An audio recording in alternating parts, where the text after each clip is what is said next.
Hi అండి, welcome to make life beautiful in Telugu channel. ఈరోజు నేను మీతో restaurant style crispy corn share చేద్దాం అనుకుంటున్నానండి. అందుకోసం నేను ఇప్పుడు స్వీట్ కార్న్ని బాయిల్ చేస్తున్నాను. 1 గ్లాస్ వాటర్ తీసుకున్నాను బౌల్లోకి. అందులోకి 1 కప్ స్వీట్ కార్న్ ఒలిచింది వేసుకున్నానండి. మీరు ఎలా అయినా తీసుకోవచ్చు. దీని అంతటిని స్ట్రైనర్లో ఫిల్టర్ చేసేసుకోవాలి. చేసుకున్న తర్వాత నీరన్నీ ఇంకిపోయిన తర్వాత ఇవన్నీ బౌల్లోకి బాయిల్ చేసి పెట్టుకున్నటువంటి ఈ స్వీట్ కార్న్ యాడ్ చేసుకోవాలండి. అలాగే ఇందులోకి 3 స్పూన్స్ కార్న్ఫ్లోర్ వేసుకోవాలి. అందులో కొంచెం పసుపు అలాగే కొంచెం సాల్ట్ కూడా యాడ్ చేసుకున్నాను. అలాగే కొంచెం కారం కూడా వేసుకోవాలండి. ఒక 1.5 స్పూన్ దాకా కారం కూడా వేసుకొని బాగా మిక్స్ చేసుకోవాలి. వాటర్ బాయిల్ చేసినప్పుడు కొంచెం వాటర్ ఉంటుంది కదా, దానికి ఉన్న తడితోనే సరిపోతుంది. వాటర్ వేస్తే ఏమవుతుందంటే మనకి చాలా లూజ్గా అయిపోతుంది. సో ఇది సరిపోతుంది కన్సిస్టెన్సీ.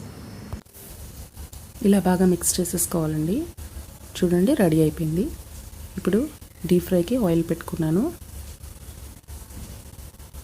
ఆయిల్ బాగా హీట్ అయిన తర్వాత దీన్ని సిమ్ నుంచి మీడియం ఫ్లేమ్లోనే ఫ్రై చేసుకోవాలండి. హైలో పెట్టుకోవద్దు, కొంచెం పేలుతుంది. స్వీట్ కార్న్ కదా, మొత్తం వేసేసుకొని ఒకసారి ఫ్రై చేసేసుకోవాలి.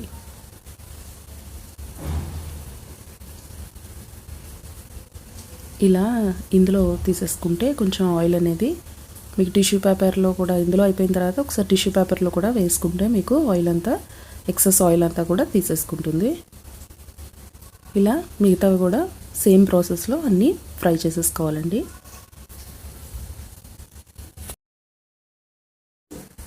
ఇలా ఫ్రై చేసుకున్న వాటిలో కొంచెం కొత్తిమీర, సన్నగా కట్ చేసుకున్న కొత్తిమీర కాడలండి ఇవి. అలాగే కొంచెం మిర్చి, టేస్ట్కి సరిపడా, మన కారానికి సరిపడా కొంచెం సన్నగా తురుముకున్న పచ్చిమిరపకాయ ముక్కలు అవి కూడా యాడ్ చేసుకోవాలండి. అలాగే మళ్ళీ కొంచెం కారం, మనం పిండి అది యాడ్ చేసాం, ఫ్రై చేసాం స్వీట్ కార్న్ కాబట్టి కొంచెం ఒక 1/2 స్పూన్ దాకా కారం కూడా మళ్ళీ యాడ్ చేశానండి, టేస్ట్ బాగుంటుందనేసి. మీకు సాల్ట్ సరిపోకపోతే మళ్ళీ సాల్ట్ కూడా యాడ్ చేసుకోండి. అలాగే పైనుంచి కొంచెం నిమ్మరసం ఇదంతా వేసుకున్న తర్వాత ఒకసారి బాగా మిక్స్ చేసుకోవాలండి. మళ్ళీ ఇందులోనే, ఈ నెట్లోనే.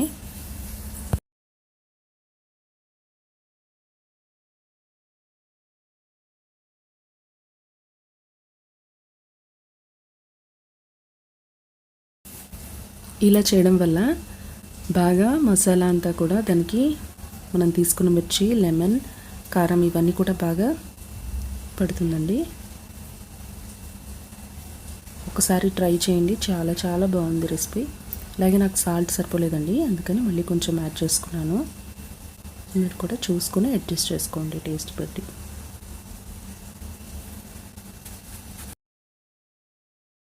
దీని అంతటిని ఒక సర్వింగ్ ప్లేట్లో తీసుకొని వేడివేడిగా ఎంజాయ్ చేస్తే క్రిస్పీ కార్న్ రెడీ. మీకు కనుక ఈ వీడియో నచ్చినట్టయితే లైక్ చేయండి, షేర్ చేయండి, అలాగే సబ్స్క్రైబ్ చేయండి.